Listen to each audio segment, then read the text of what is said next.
Uther Pendragon, the king of the Britons, was dead, and now the task of ruling the realm fell to his son Arthur. The youth, aged 15, inherited a realm in a state of chaos. The Saxon invaders still roamed free in the north of the country, and now that Uther was gone, they felt emboldened. At their invite, the Saxons were reinforced by another army from Germany, and under the guidance of their new leader, Duke Colgrin, they set their sights on conquering all of Britain, once and for all. Now, unbeknownst to the Saxons, Arthur was no ordinary king. He had courage, generosity, and an inborn goodness which made him beloved by all the people of the land. Inspired by him, many youths of the realm enlisted in the army, and soon Arthur had a large fighting force to take on the Saxons with. He headed north, and initially began to harass them in a series of small skirmishes. Colgrin was determined to deal with the Briton king swiftly, so he bolstered his forces with warriors from the Scots and Picts in the north. He gave over a small army of Saxons to his brother Baldulf to hold the north, and then marched south with the intent to fight a pitched battle. The Briton and Saxon armies met at the River Douglas, and the fighting was fierce. Both sides took large losses, but eventually Arthur won the day, and afterwards he pursued the Saxons east to York. There he besieged the Saxons, who were cowering inside the city. Back north, Baldulf got word of his brother's defeat, and the subsequent situation in York. He desired to rescue his brother. He had been at the seacoast, awaiting the arrival of Duke Geoffrey, another Saxon leader, who was on his way from Germany. However, upon receiving the news, he abandoned this post, and marched south to York to face the Britons. As Baldulf drew near to the city, he waited 10 miles out until evening, and then set off on a night march, with the hopes of catching the Britons by surprise. However, he was unaware that some of Arthur's scouts had sighted him on his way south. When Arthur heard of the enemy's advance, he sent Cador, the Duke of Cornwall, out with a section of the army to deal with him. Cador guessed the route the Saxons would be taking, and so he set an ambush for them. Baldulf marched straight into the trap, and the Britons rushed out to face him. Taken completely by surprise, the Saxons scattered, although Baldulf managed to escape. Despite his defeat, Baldulf did not give up. He disguised himself as a travelling musician to infiltrate the Briton camp.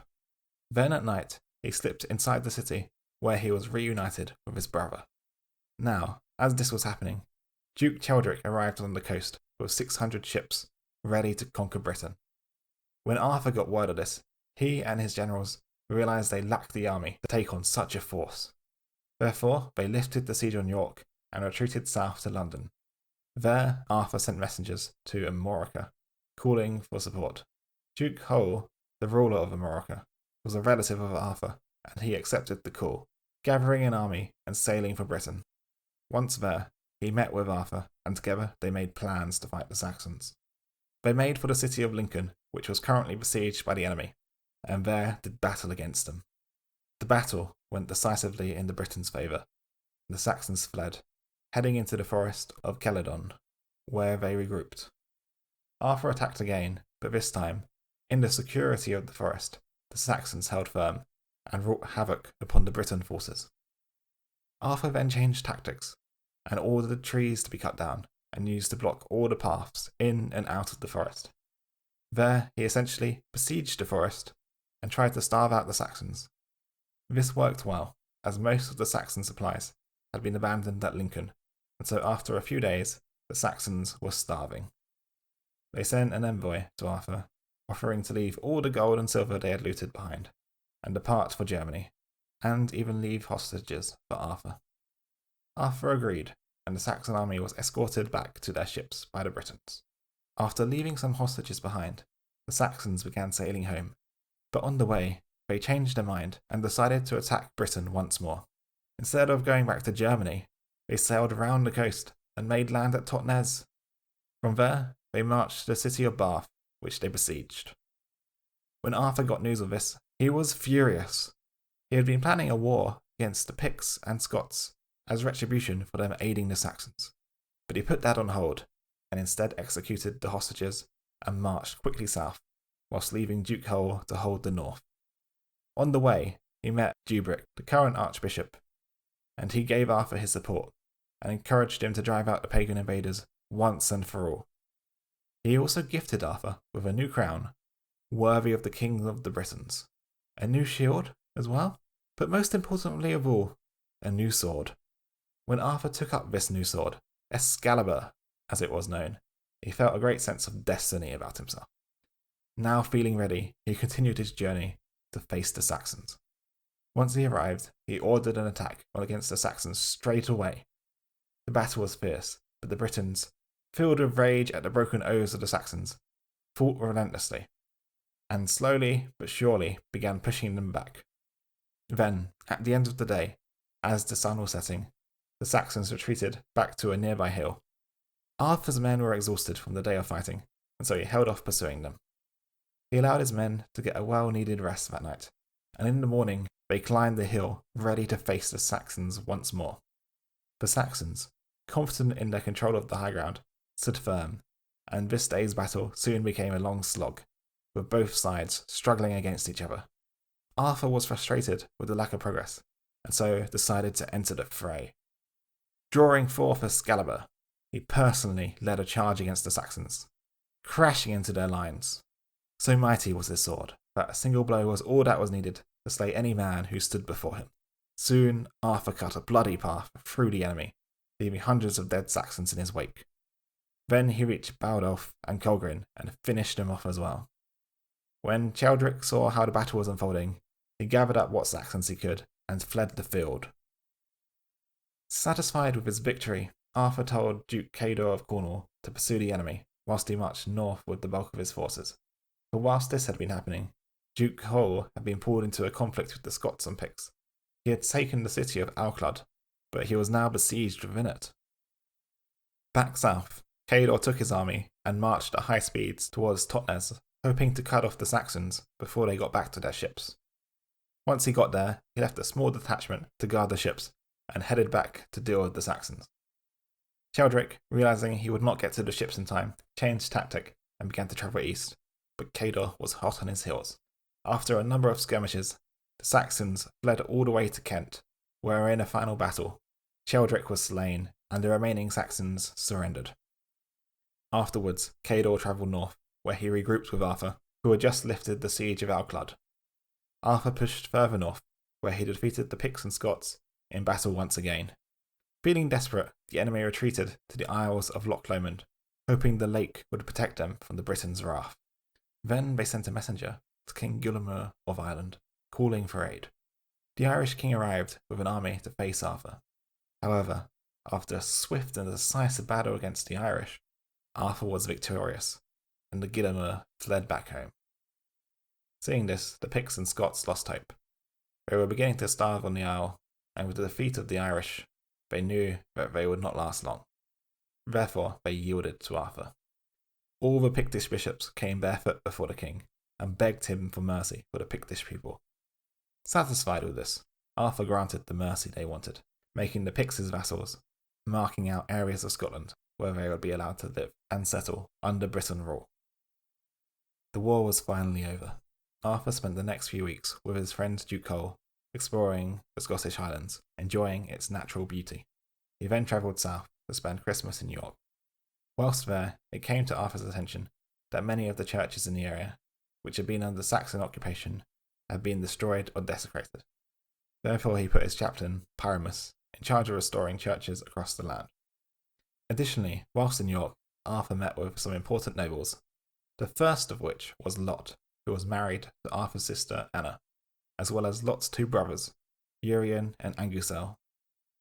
Arthur decided to divide the role of governing Scotland up between the brothers, with Angusel being granted authority over the conquered Picts and Scots, Urien being given authority over the lands of Moray, and Lot being given the lands of Lothian. Now, next on Arthur's to-do list was to find himself a wife. To this end, he married a noblewoman who was descended from a Roman family, which had remained in Britain after they had left. Her name was Genevieve, and she was known to be a lady of great beauty. The remaining winter and spring were used to make preparations, as Arthur had grand plans for how to expand his realm. Come summer, his army and fleet were ready, and he set sail for Ireland, intent on conquering the isle. No sooner had he landed than King Guillermo came to meet him with an army of Irishmen at his back. However, when the fighting began, the Britons soon gained the advantage and were victorious. The Irish were routed and Guillermo was taken prisoner. It wasn't long after that the other nobles of Ireland also surrendered, and soon all of Ireland was under Arthur's control. Not satisfied with this though, Arthur then sailed his forces into the far north, where they made land at Iceland.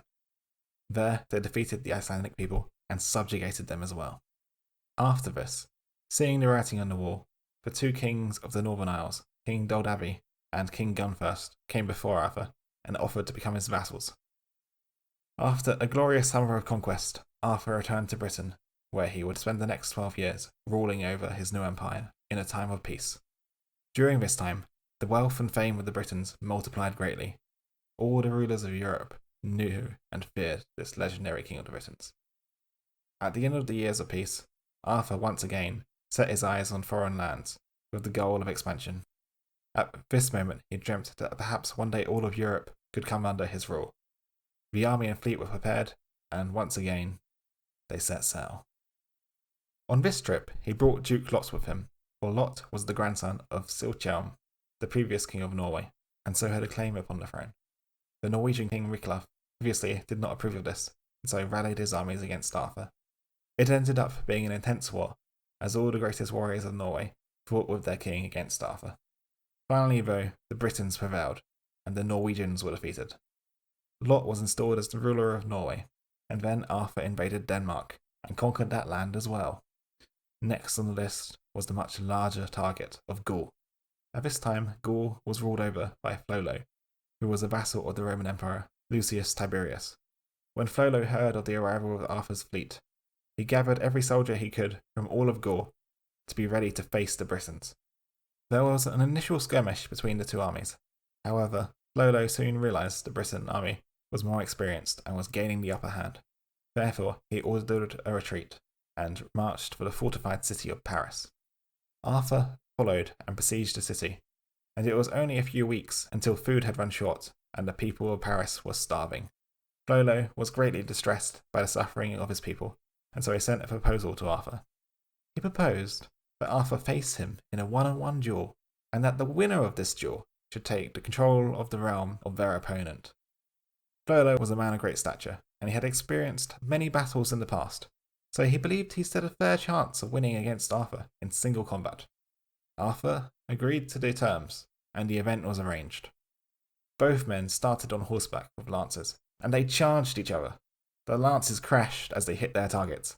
However, Arthur's lance struck true to the chest of Flolo, and he was thrown to the ground. Then Arthur turned his horse back around and charged again, hoping to deliver a finishing blow to Flolo.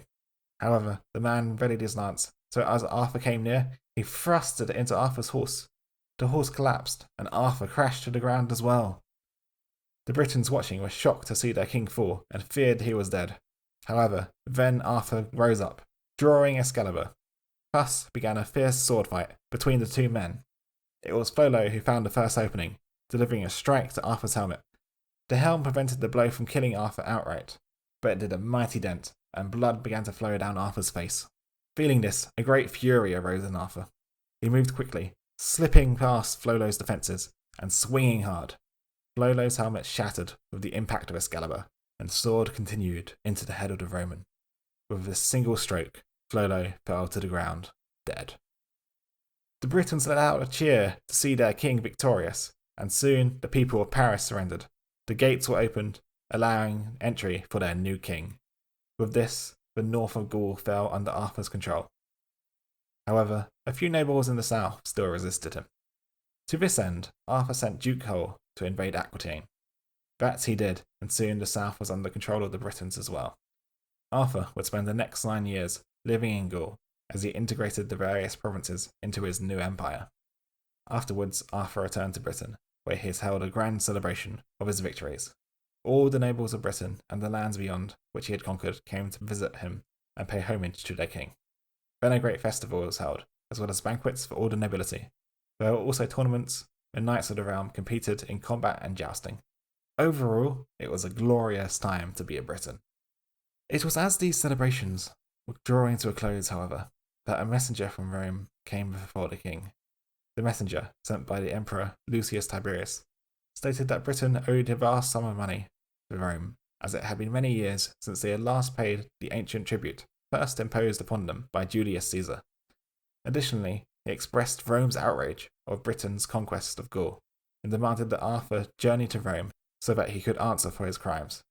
Finally, if Arthur did not do this, that Rome would make war upon him in order to restore what was rightfully theirs. The letter had been read out before Arthur and many of the nobles of the realm, and when it was finished, Arthur spoke. He said that if this was truly the demands of the Romans, then it would lead to war between their two peoples. Recalling the past victories against the Romans, delivered by the ancient kings of Britain, such as Belenus and Maximian, Arthur declared once more that the Britons would become victorious over Rome. The nobles cheered Arthur on here and expressed their support for the coming war, and they sent the messenger back to Rome with their response. Then, in the coming weeks, soldiers from all across Arthur's land made their way to Britain to prepare for the war. In Rome, Emperor Lucius Tiberius received news that the Britons had rejected his command, and so sent out a call across the empire for soldiers. Soon, men were arriving from all across the Mediterranean to bolster his forces. When Arthur received word that the Romans were on the move, he left the governance of Britain over to his wife Genevieve and his nephew Mordred in his absence. Now Mordred, along with his brother Gawain, were sons of Lot and Arthur's sister Anna. Having given them his authority, Arthur then set sail with all his forces. Countless ships crossed the channel, and soon he had a huge army with him in Gaul, ready to face the Romans.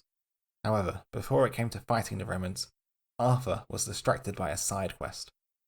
You see, out of Spain, a giant had emerged, which had recently kidnapped Helena, who was the niece of Duke Hull, as she had been travelling through the countryside of southern Gaul. Some Gallic soldiers had pursued the giant all the way to a hill on the northern coast. This hill would later be known as Mont St. Michael, but it hadn't been given that name yet. The Gallic soldiers, however, had been unable to defeat it, as the giant would throw down huge rocks upon those who approached, and then ate the bodies of the fallen. Arthur chose 2 knights he had brought with him, Kay and Bedivere, and together with them he set out to slay the monster. As they approached the mount, they saw 2 fires burning on it, one of them at the top and one of them halfway up. Arthur sent Bedivere to scout out what was the situation on the mountain. Bedivere found a small boat on the shore, and he rowed out to the isle. There he began to climb upwards towards the first fire. As he got higher, he began to hear sounds of a woman crying. Once he reached the fire, he found a tearful woman sitting beside a fresh grave mound. Bedivere spoke with her, and learned that she had been the nurse of Helena, and that Helena had been murdered by the giant, and now was buried here. Bedivere comforted her and said he would get help. Then he returned to Arthur to report what he had found. Arthur was greatly angered by what had happened, and announced he would slay the beast. The 3 of them once more crossed to the island, where they quietly climbed up a different route, so not to alert the giant. As they got to the top, they saw the giant was by a fire. The giant spotted them, and charged, club in hand. Arthur leapt forward, blocking the swinging club with his shield. Arthur stumbled back at such a hit, but he was filled with rage at the monster's crimes, and so would not be deterred. Lifting his sword, he struck the giant on the forehead, and blood rushed forth. The blood went into the giant's eye, blinding him, but he was still standing. Swinging wildly, his club hit Arthur again, and knocked the king to the ground. Arthur responded quickly, rolling out of the way of the next strike, and getting to his feet. He then dodged another swing, and ran forwards, and struck the giant once more. Then he hacked again and again, delivering many more blows to the monster. At last, defeated, the giant let out a mighty roar, before crashing to the ground, dead. Arthur was victorious. Later, Bedivere chopped the head off the giant, to take with them as a symbol of the king's prowess. The next morning, the 3 men arrived at the encampment where the main army was. A large crowd gathered to see the giant's head and celebrate the king's triumph. However, Duke Hull grieved greatly over the loss of his niece, and had a church built on the mount in her memory. Now, with this side quest complete, Arthur once more returned to the main mission at hand, defeating the Romans. To that end, he marched his army south, towards Autun, believing that the Roman Empire had stationed his forces near the town. His suspicions were correct, and as they approached the town, his scouts returned to him, reporting of a Roman encampment. Arthur then sent 2 of his earls, Boso of Oxford and Guerin of Chartres, along with his nephew Gawain, to meet with the emperor and demand that the Romans leave Gaul, as perhaps the conflict could be resolved without bloodshed. However, many of the Britons in the army were eager for battle with the Romans, and so a few of Gawain's friends encouraged him to start a quarrel with the Romans when he was at their camp, in order to ensure that a battle took place. The envoys met with Lucius the emperor and gave him Arthur's demands. Lucius in turn told them that he would not march all the way into Gaul just to retreat now. Then the emperor's nephew, a man named Caius Quintilius, spoke out, mocking the Britons and saying that they were better at bragging and threatening than they were in actual matters of battle and combat. At this, Gawain was outraged. He approached Caius and in one swift motion drew his sword and chopped off the Roman's head. The other 2 Britons were shocked, and now they, along with Gawain, were forced to flee the Roman camp. They dashed to their horses and rode away. The Romans were in hot pursuit on their own horses, and the gap began to close, until the fastest Roman was in striking distance of the Britons. Then, Guerin wheeled his horse around and plunged a spear into the chest of his adversary. This brought them time to escape to a nearby forest, where they knew a company of Briton soldiers were stationed. As the Romans entered the forest, they were ambushed and slain by these men. Soon, word got back to the Roman camp about what had happened, and the senator, Petrus Cotta, decided he would drive the Britons from the forest. Taking 10,000 men with him, he marched to the forest and attacked the Britons. Knowing they were outnumbered, the Britons gradually retreated. However, they turned back and raided the approaching Romans on several occasions, making sure the enemy took large numbers of casualties. As time went on, the Britons began to feel more confident. They decided to hold their ground against the Romans. Petrus was a talented commander, however, and he knew that once the Britons were no longer retreating, he could use their tactics against them. He sent companies forward to harass the Britons and then retreat with great skill, so that soon the Britons were taking heavy casualties. This distressed Boso, and speaking with his fellows, he said that it was not good for them to have engaged in battle with the Romans without the king's knowledge. If they returned to him now, having taken heavy losses, they would have to face the anger of the king. Therefore he called upon them to pluck up their courage and follow him in a charge against the Romans to defeat them. Boso led the charge and crashed into the Roman lines. Quickly he spotted Petrus and rushed upon him, grabbing the man by the neck and holding him down with the intent of taking the Roman prisoner. At the sight of their commander in danger, many Romans ran forward to try and stop Boso. However, the Britons surrounded him to protect their leader. An intense fight ensued, with both sides taking heavy losses. In the end, though, the Britons held firm, and Boso was able to move to safety, taking Petrus with him. Bereft of their captain, the morale of the Romans quickly plummeted, and they began to turn tail and run. The Britons chased after them, killing many Romans, and also taking some prisoner. Later, the victorious Britons returned to the main camp, where they presented Petrus and the other prisoners to Arthur. Arthur was greatly impressed with the victory, and promised his men future honours for the work they had done that day. As for the captives themselves, he decided that he would be sent to Paris and imprisoned there until the war was over. Therefore, he provided Duke Cador, Bedivere, and 2 earls, Borel and Richer, with a company of soldiers, and gave them an order to escort the prisoners to Paris. However, Roman spies got word of this, and reported the plan back to Emperor Lucius. The emperor commanded that 15,000 men be sent that very night to defeat the convoy and rescue the prisoners. Led by the senator Voltius Catulus, the Romans set out, marching quickly, and then setting an ambush on the road that the Britons were likely to take. The Britons did indeed travel along this very road, completely unaware of what lay ahead. When the moment was right, the Romans sprung their trap, pouring forth and taking the Britons completely by surprise. However, due to the talented leadership of the Briton forces, they were able to organise quickly. Richer and Bedivere took command of the soldiers guarding the prisoners, while Cador and Borel took command of the rest to fight the Romans. Despite this, though, things did not look good for the Britons. Now, unbeknownst to either side, another of Arthur's commanders, Gueritard, the Duke of the Pontevins, had heard from his scouts about the Romans on the move, and he had guessed their intentions. He had marched north with 3,000 of his own men, and arrived just in time to charge the flank of the Roman lines. The attack caused chaos in the Roman ranks and boosted the spirits of the ambushed Britons. Soon, the Romans were scattered and the Britons victorious. However, they had taken many casualties in the fighting, including Boreal. Afterwards, they sent some forces onwards with the prisoners to Paris, while the rest returned to Arthur to report what had happened. When Lucius Tiberius heard the news of what had happened, he was greatly distressed. Neither of the battles against the Britons had gone his way so far. He wondered whether it would be better to risk a third engagement, or to hold up in Alton until reinforcements could be brought from Rome. In the end, he chose the latter option and began marching his remaining forces to Alton. However, this time it was Arthur's scouts reporting to him of the Romans' movements, and he decided it was his turn to set an ambush. Bringing his men, he headed for the valley en route, which he knew the Emperor would have to take. Once there, he set an ambush for the enemy. However, Lucius Tiberius had gotten word of what the Britons were planning. At first, he considered trying a different route, but then he changed his mind and saw this as an opportunity to engage the Britons directly. He organised his forces into a battle formation, and they entered the valley, ready to face the Britons. Realising the ambush plan had failed, the Britons attacked anyway, and it quickly turned into a pitched battle where both sides clashed against the other. It was a costly fight. Several key Britons would die in the fighting, the first of which were Arthur's companions from the giant-slaying quest, Bedivere and Kay.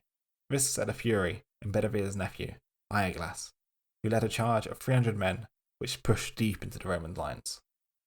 There were similar heroics on the Roman side, as Roman commanders cut their way through the Briton lines.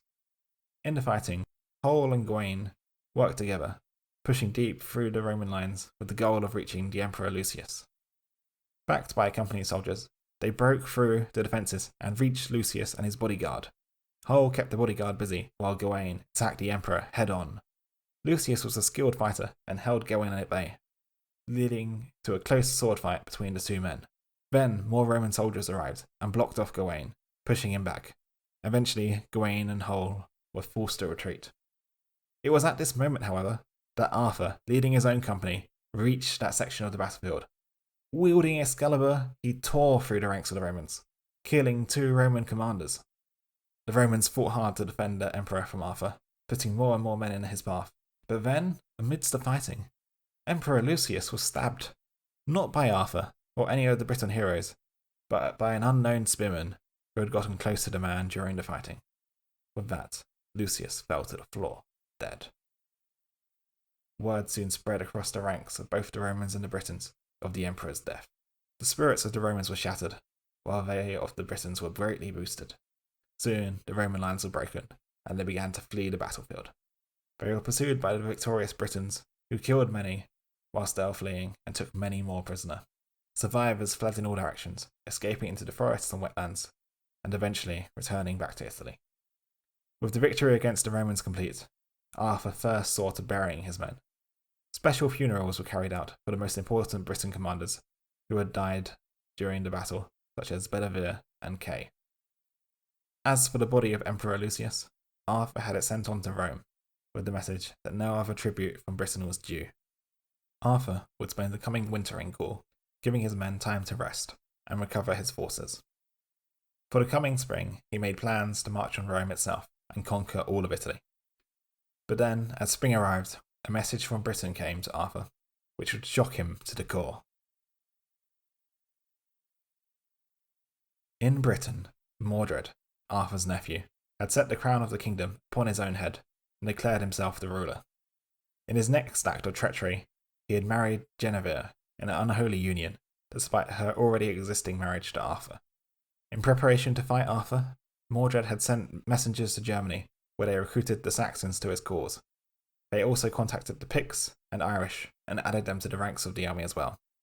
Soon, Mordred had gathered a mighty force to retain his control over Britain with. When Arthur heard the news of what was going on, he changed course and headed north for the coast of Gaul, leaving a small army under Hull's control to manage Gaul. Arthur sailed across the Channel and attempted a landing at Richborough in Kent. When he arrived, Mordred was there to meet him, and immediately a fierce battle took place. As they attempted to disembark, Arthur's men took heavy casualties, and he lost several key commanders, including Anglesel and Gawain.